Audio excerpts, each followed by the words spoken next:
I want you to imagine watching the news and realizing that they're talking about your child. A multi-state violent crime spree comes to an end in Guthrie. After days of being on the run, 30-year-old Lawrence Lewis is in jail. Saturday night, investigators say Lewis and 23-year-old Alexis Nugent robbed a clerk at this Dollar General at gunpoint. They're also accused of running from police in North Texas, stealing a car, and coming to Oklahoma. Officers arrested Nugent, but Lewis escaped. News 9 photographer Joby McAdams spots a man believed to be Lewis swimming in the middle of the lake. Finally, this morning, a homeowner holds Lewis at gunpoint after he breaks into their garage. Lewis will also face a burglary charge in Logan County. As for Nugent, she's behind bars on a robbery and accessory complaint. Well, Stacey says her 23-year-old daughter, Alexis, still faces charges for what police claim is her part in an interstate crime spree with her boyfriend, Lance. Now, one stop in the alleged crime spree was a dollar store where authorities say Lance was caught on a security camera pointing a gun at an employee. Alexis' mother, Stacey, and grandmother, Vicky, say Alexis has fallen under the spell of a man who they fear will absolutely destroy her. On my birthday, my daughter Alexis texted me saying happy birthday, that she would see me in a couple hours. I never heard back from my daughter until she was in jail. Alexis and her boyfriend Lance have this weird Bonnie and Clyde thing going on. She told me on this trip that they had a death pact. Because of the crime spree that Alexis and Lance went on, Alexis is facing 3 felony charges, including 2 counts of grand theft auto, accessory to an armed robbery, criminal mischief among counties, and that's just in Oklahoma. I want to believe she didn't know what was going down when these crimes started, but anything Lance tells her to do, she does. I told you something different when I was in jail because I was in jail and everybody was telling me a certain way to do it. Right now, Lance is facing a lot of jail time and may not even get out of prison until he's 40 or 50. I hope she's not going to waste her life waiting on somebody for all that time. I think Alexis is with Lance because of her past traumas. He's a support system for her, and she feels protected by him. Alexis was sexually assaulted when she was 18. She completely changed after the assault. Everything with her has been way more explosive. I don't know if she really understands how much trouble she's actually in. She doesn't seem to register reality. And before all this, I tried to tell Alexis to dump Lance, but she didn't want to hear any of this. I was hanging out with people doing bad stuff before this. I had serious concerns about this guy. I knew Lance had a record, and I knew he carried a gun, and I saw that he was pathological. What I fear most out of this situation is Alexis will either be in prison or I will have to take care of her for the rest of my life. At this point, I don't know how to communicate with her. Okay, you say you don't know how to communicate with her. What does she do when you attempt to? She just screams and yells. She gets pissed off. She'll go on a tangent, take off out of the house, go drinking. How long has this behavior with her hanging out with this kind of a person been going on? This has only been recently. She started out as like a normal, like I would say normal, the happiest child that I ever saw. And then when she was assaulted, everything just went downhill. Everything's turned into a complete mess and it just keeps spiraling. Okay, and you say that she was assaulted, and we'll talk about that in some detail in a minute, but what was done when that happened in terms of trying to help her adapt to that, accommodate to that, heal that, get past that? So she was in denial initially. We took her to the hospital. She didn't admit it to the hospital. We basically just kind of tried to get her in to see different counselors, you know what I mean? Is this a long way of saying nothing? Yeah, it is, you're right. It's a long way of saying we just kind of pushed it under the rug. Okay, she didn't do squat. Right. So this happened and you didn't do anything about it. And now, you say that Alexis agreed to a death pact with Lance, yes, and was going to shoot Alexis in the head in case of arrest. Did she tell you this? She told me that, yes. What'd she say? She just said that that's what his thing was. In case of arrest, he would shoot her in the head and shoot himself after. And that was okay with her. Okay, so if they start closing in, I'm going to shoot you in the head, then I'll shoot myself. Yes. Okay, but when it did come to it, he actually jumped out of the car and ran off and left her there. Yes. The car was T-boned by the police. She could have died in that incident. They said that they can't even believe she's alive. She was left in the car. He took off. So it's like, love you, baby, bye. Yeah, He takes off across the field and leaves her there to deal with the police. Have you pointed that out to her? I did point it out to her. That he abandoned abandoned her in the wrecked car to the police and he took off? She seems to think that he didn't. Like, oh, he was looking out for me. She's in this, like, whole other universe saying, he's looking out for me, he's looking out for me. And they're out there doing this stuff. I mean, insane stuff that you can't even believe your kid would do. They actually crossed state lines. Yes. Has there been any talk about federal charges? There's going to be more charges in Texas. We just don't know what those are. Does she have any sense that he was putting her in danger at this point? I think that she, at first, just thought I feel like she just thinks it's an adventure. And they're just, I love you, we're committed to each other, I'll wait for you forever, baby. Like, it's... Well, she talked to him this morning. Yeah, that's... She called him in here. I listened to the phone conversation. Okay. And... honest to God, it was like, you know, they were talking about going to the prom. No, I know. Let's listen to that conversation. Okay. I miss you so much. I miss you more. I wish I could see you. I wish you were here. I can't wait to see you, kiss you all over, hug you, squeeze you, and just want to hold you forever. I want to hold you forever too, babe. We'll see each other soon, I promise. I hope so. I know, it's been too long. Yeah, that's really, disturbing. It's like they're talking about prom dates, right? It's like they're going to see each other tomorrow. Like, they don't realize that he's going to be in prison for a long time already. Yeah, I mean, so they're going to get to that in 25 years. Exactly, when he's 50 and she's 40. 40. Well, and we're going to talk to her about the reality of that. And I have a criminal attorney here today that is going to be able to speak to this with great authority. Now, Alexis told my staff that she had no idea how she and her dog and fiance Lance went from a nice, peaceful car ride to an interstate crime spree. I hate it when that happens. You just, 1 minute, you're just like driving around, and the next minute, you're on an interstate crime spree. I'm going to let her explain that maybe in a little more detail. We're going to meet her next. We'll be right back.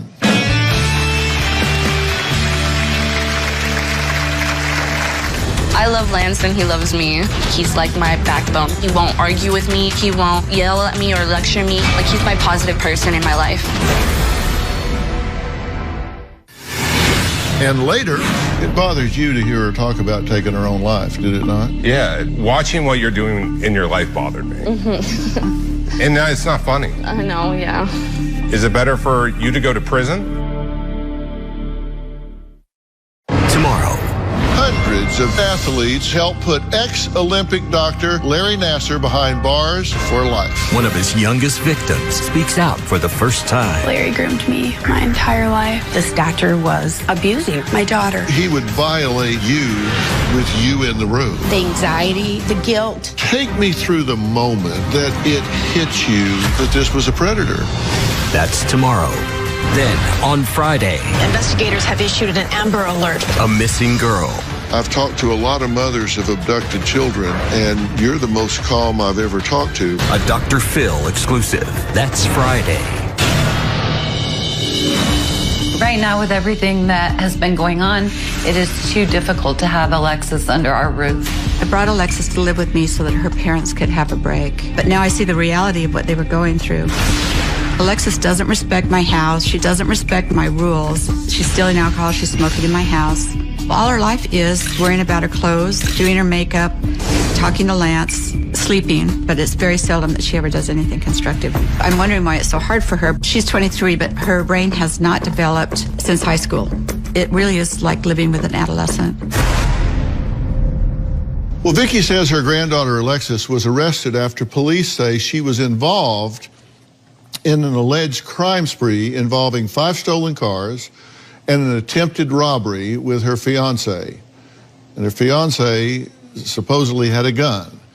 Alexis says despite her face being plastered all over the news, she still loves her fiance Lance and will never incriminate him. Everything that's happened with Lance and I feel like I've had no choice but to come out of my shell. It seems like every time I try to be honest with my family about how I feel, they either want to argue or fight with me, and then I start to self-destruct emotionally. I've built such of a wall up because if I say one little thing that will tick them off, like they'll argue with me, and I'm emotionally drained and I can't do it anymore.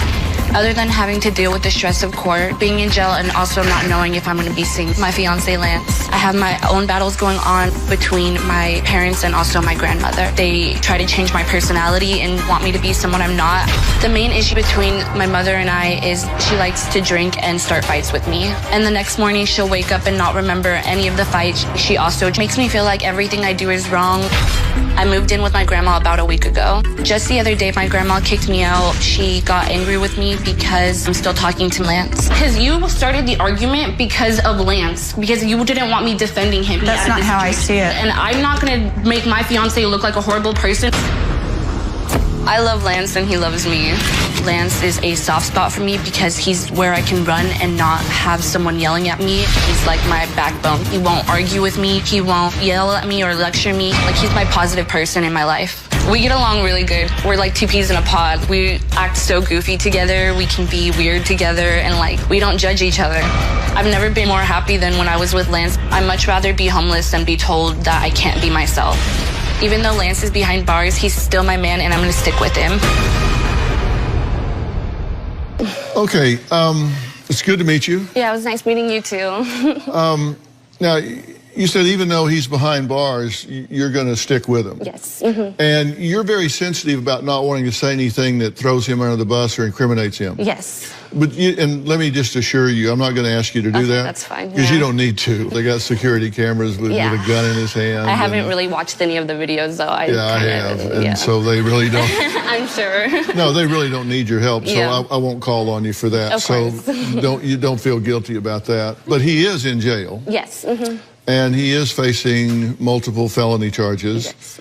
And just with what he's charged with so far, he's looking at 25 to 30 years and $25,000 in fines, which he can't pay.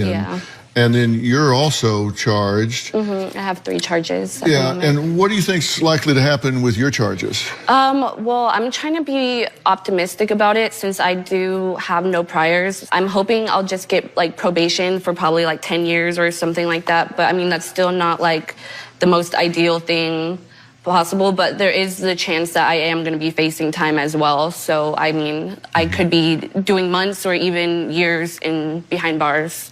What was in your mind when you and your boyfriend allegedly did what you allegedly did? Well, the thing is, most of it I didn't have a clue. Like, this stuff that you guys do have on video, I didn't know about. And we were just trying to make like a better life for ourselves. But once you're not sleeping or eating or your mind is messed up on drugs, you really don't do what you really would do if you're in like the right state of mind.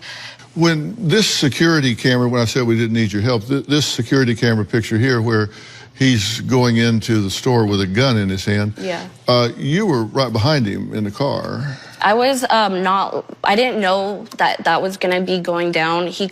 Our car broke down and he kind of just said that he was gonna go get some help. So I didn't assume that was the help. And you had a death pact. Yes, we did. So if you got arrested, he's going to shoot you in the head and then himself? We were going to do it at the same time, like line our heads up and do it at one time. Why, by the way? Like I said, whenever you're not sleeping, not eating, and you're doing drugs, like your mind's not fully there. That doesn't make sense to you now. No. When you did crash the car, he was driving, and he bailed and took off running. Yeah. And left you there. He told me to run as well because he didn't want me to get him in trouble, but I didn't. Hey, it's ride or die, baby. They catch us, we're going down together. Then when they do, he hauls ass and leaves you there. Well, I knew about it, though. Well, Alexis says when she got out of jail, she purchased an engagement ring for herself as a reminder of her boyfriend, Lance. We'll talk about that next. And she also had a really interesting and I think candid conversation with Coach Mike. We'll be right back.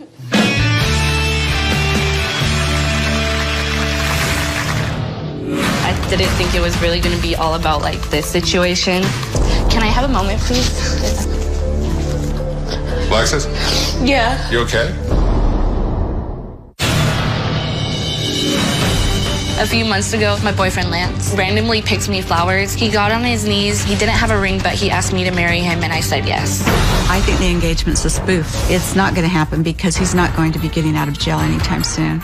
If they got married, I don't know how our relationship would continue.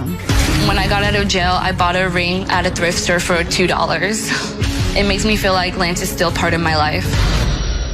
How did you afford that? It's a $2 ring, but I mean, I put it on, like I bought it, and then this one here is actually from a family friend of his that they gave to me, which both of them, they're not like real or they're not fancy, but it doesn't have to be like that. Counts. It's a thought that counts. It's symbolic, yeah, right? it means something to me, and I like to keep wearing it. It doesn't matter whether it's no, it doesn't matter. $2. I mean, people thought it was real before, so I was like, yeah. Sure. But it's symbolic to you. It means something to you. Sure. I get that. Okay, now I really wanted to dig deeper with Alexis, so I called on Mike Dare to meet with her in advance. Now, he is a life coach and CEO of Cass Centers. Now, Coach Mike focuses on helping his clients break free of destructive patterns that aren't yielding the results that they want. And his New York Times best-selling book is called Best Self, Be You Only Better. So I asked Mike to sit down with Alexis a few days ago to really learn what it is that she actually wants from her life and take a good hard look at what's working and what's not working. Let's take a look at what they had to talk about. Hello. Hi, Alexis. Hey. Nice to meet you. Coach Mike, nice to meet you. So what would you say is not working for you right now? I drink a lot. Let's just start to write out what's not working for you. Drink too much? I drink too much, yeah. Okay. Talking to my parents isn't working because every time I do try to talk to them, it ends up in an argument. And what is working? I like drawing and painting, and that kind of gets my emotions like out there. So being creative? Being creative, yeah, because I like to do makeup too. Okay. What else is working? Talking to Lance helps me. He's my positive person, and I feel like I'm gonna lose the only person who actually listens to me. And that's scary. That's scary, yeah. Can you just draw over here a picture of you and Lance? Okay. That's a great photo. Over here, I want you to draw Lance in jail. Okay. And there's a specific event that led him to being behind bars, right? In terms of like ending up here, what do you think the first thought that happened over here? Well, we needed money because we both weren't working. What did you end up doing to get money? I was more like the person who was like, no, we need to get jobs and like, you know, have a normal lifestyle. He had a different lifestyle. So I think his thoughts were a lot different. So where did it end up being that your idea became the lesser idea? We would argue about his ideas about it. I was like, why are you doing this? I want you to explain why you didn't put your foot down. This is a lot harder than I expected because I didn't think it was really going to be all about like this situation. Can I have a moment, please? If that's okay. If it's okay. Alexis? Yeah. You okay? Yeah. I just wanted to help you figure out, like... Yeah, I know. It's just, like, with the whole court stuff, and I'm not going to say anything to throw him under the bus or anything like that. Like, I can't.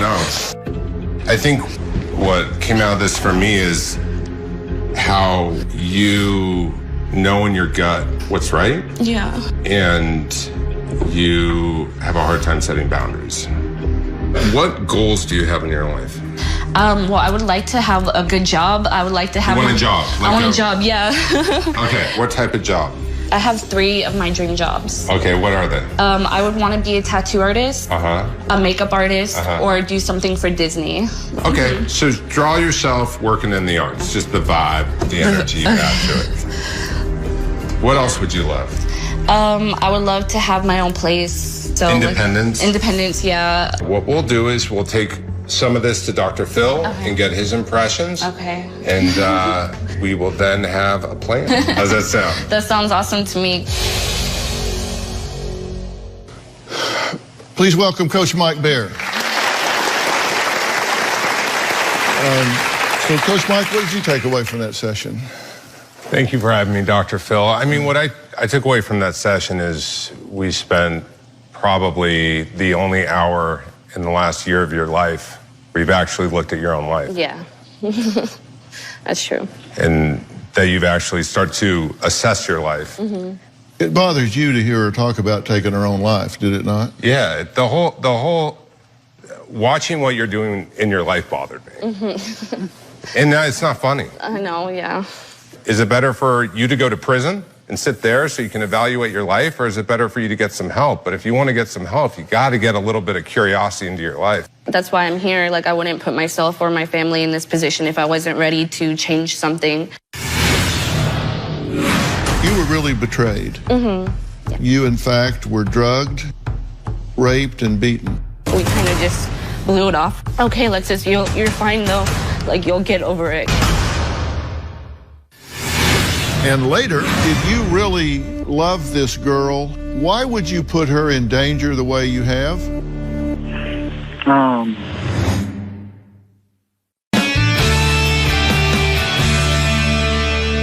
We talked about an assault that took place, and without getting into great specifics about this,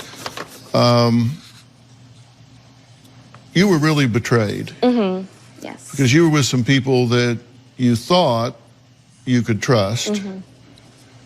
And in fact, we know from hospital records that you, in fact, were drugged, raped, and beaten. Mm-hmm. And you've never really done much to deal with that. Mm-mm. And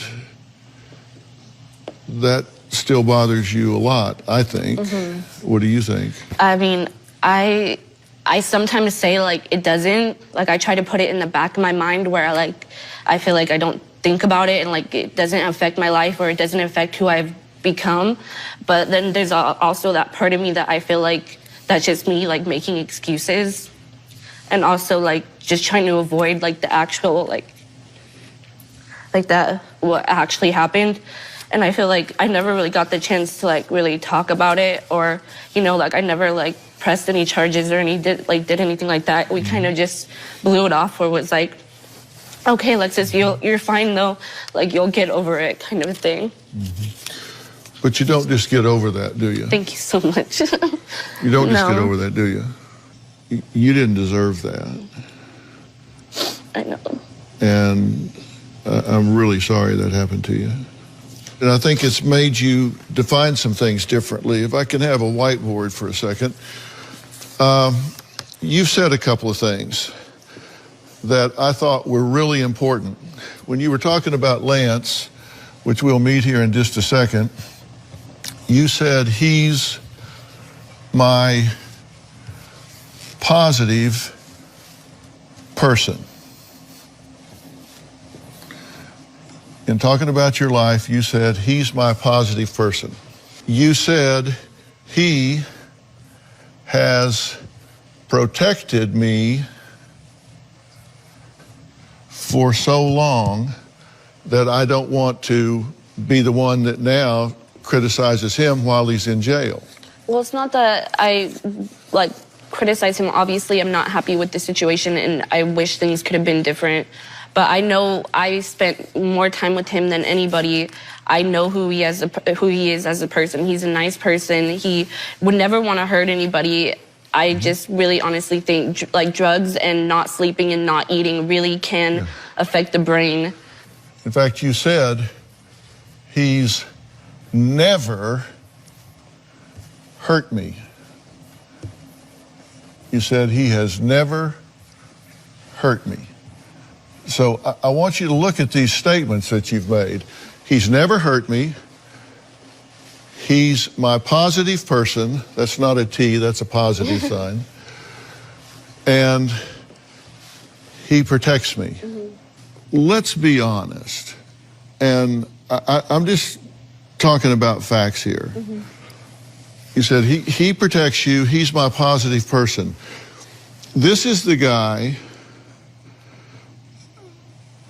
that gets in the car with you high on drugs. Yeah. This is the guy that protects you. He gets in the car with you on meth, runs from the police at 110 miles an hour, crashes a car, takes a gun and goes into a store with you sitting outside, allegedly. This is the guy that's protecting you. This is a guy that would never hurt you. This is a guy that's protecting you. We've talked about him, but it's now time to hear from Lance, which we're going to do next.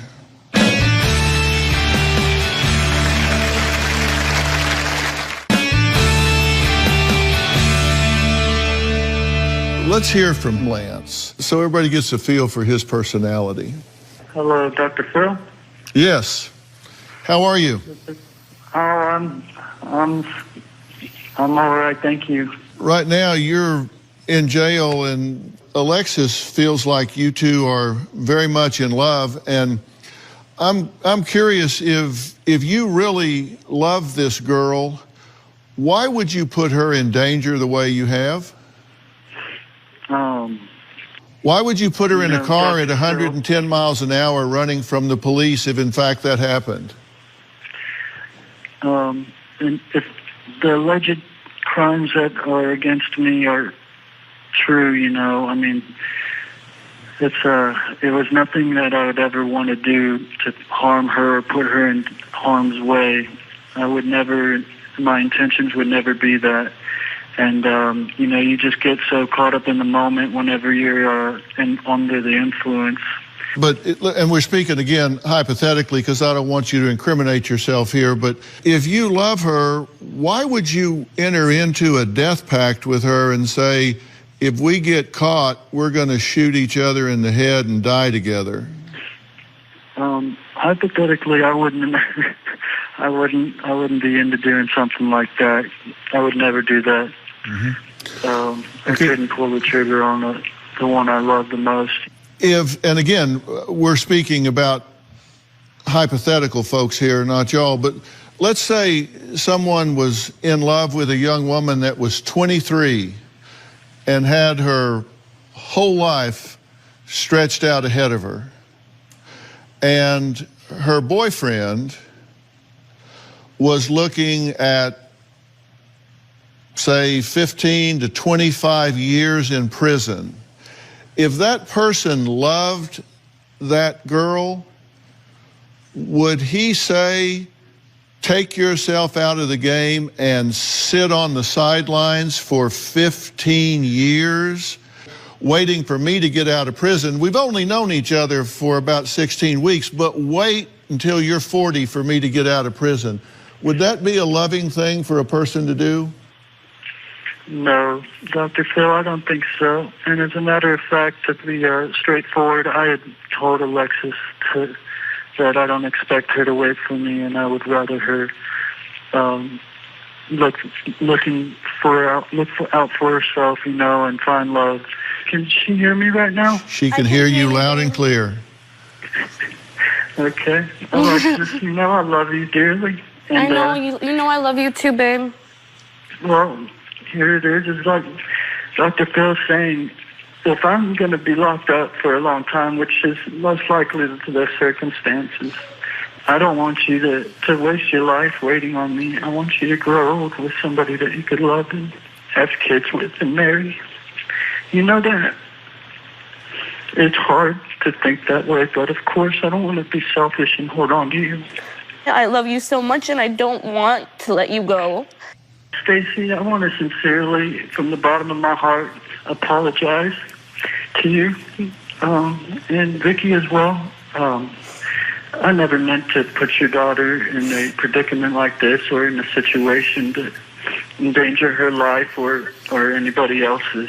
And that's not who I really am deep down inside. And I just hope y'all can forgive me. I bet they would come a lot closer to doing that if you would take her off the call list at jail and prison and block it so she can move on with her life. Absolutely. Absolutely. I understand. All right, Lance, thanks for talking to us. Yes, thank you, Dr. Phil. Bye. Alexis says she hopes to get probation for her crimes. How probable is that? We'll be right back.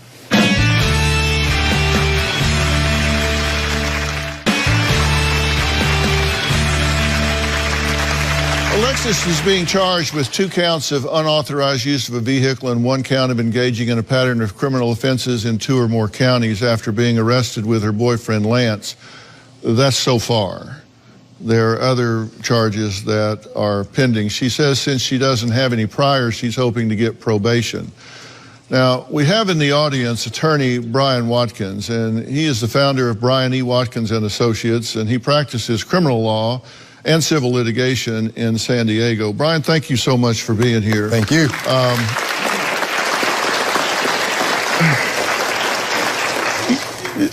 The truth of the matter is, they're not even supposed to be talking now, correct? Correct. As co-defendants, they're not supposed to be having communications. And if Alexis is convicted, she'll be a felon and she will not ever be able to have contact with him, and she cannot go to the prison grounds and visit him, nor will they be able to speak on the phone. The judge will break them up. With regard to Lance, with security cameras, with him with a gun in his hand, with police chase and him crashing a stolen car, with him crossing state lines, a DA's going to feel like they've got a pretty good case, would you not think? I don't think Johnny Cochran can get him out of this. Yeah. And he does have priors, and so the chance is pretty good they're going to throw the book at him and not cut him the best deal in the world. They offered him 25 years. And they think that's a gift. Yeah. The reality is, you may never see him again. Yeah, I know. From a legal standpoint, what can she do that would likely cause the court to say, okay, I'm going to take a less harsh approach to her in terms of punishment and sentencing? She is eligible for probation, but that's not enough. You need to be eligible and suitable for probation. What does suitable mean? Mean that you are amenable to treatment, amenable to rehabilitating yourself and not reoffending. How do you show the court that? You show the court that by getting into treatment for your substance abuse, getting psychological counseling for mental health issues that you're dealing with, the PTSD that you may be dealing with, taking the steps to better yourself so the court doesn't have to. I want to introduce Dr. Charles Sophie, and Dr. Charles Sophie is a board-certified psychiatrist in multiple specialties, and he's the medical director of the Department of Child and Family Services for LA, and one of his specialties is in adult psychiatry, and he is very well versed in post-traumatic stress disorder and what happens when you take toxic chemicals into your body, such as meth and cocaine. It changes the brain and causes you to make different sorts of errors in judgment. Dr. Sophie, PTSD plus these toxic chemicals, there's a real issue here. There's a real issue here, and I commend you. I think you have a really core person that's in there that's a loving, caring woman who wants to do better. So if that is there, you should reach and get that out.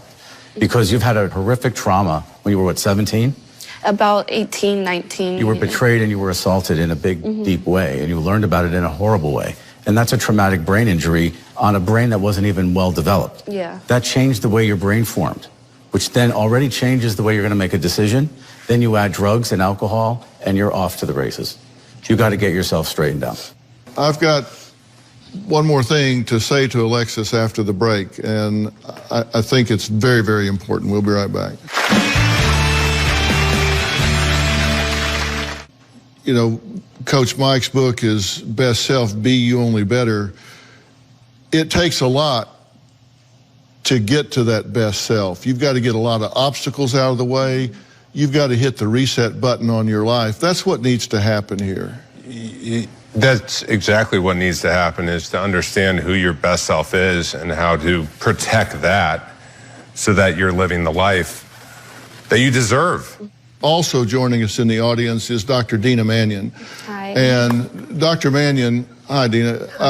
She is the clinical coordinator with Awakenings Treatment Center. And Awakenings is located in beautiful Agora Hills, California. And it is a neuroscience-based dual diagnosis treatment center. And there are key words in that, all that sentence I'm saying, and those are dual diagnosis, because you're suffering, in my opinion, from some mental and emotional disorders and some pain associated with the trauma that you've been through.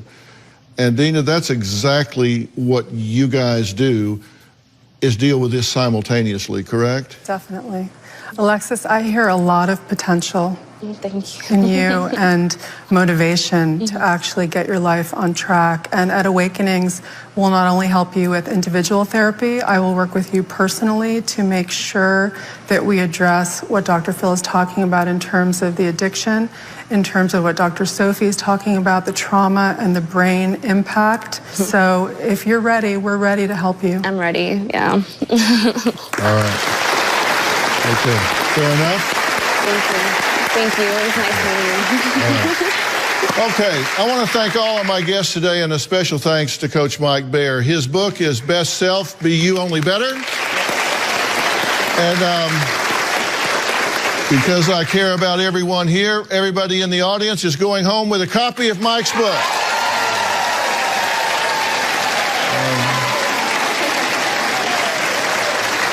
If you visit CoachMikeBaer.com, you can receive a free personal assessment that will tell you just how ready you are right now to make the changes you want to see in your life. I highly recommend it. I also want to thank Brian Watkins. Brian, thank you for bringing clarity to this. I think it's a real wake-up call for her. And Dr. Sophie, you are a longtime friend and contributor here. Thank you so much for being here again today. And Dr. Mannion, I don't know what we would do without you. So thanks for being here and leading into this. For more information about today's show, log on to drphil.com. You can also follow me on Facebook, Twitter, and Instagram. I don't know if you know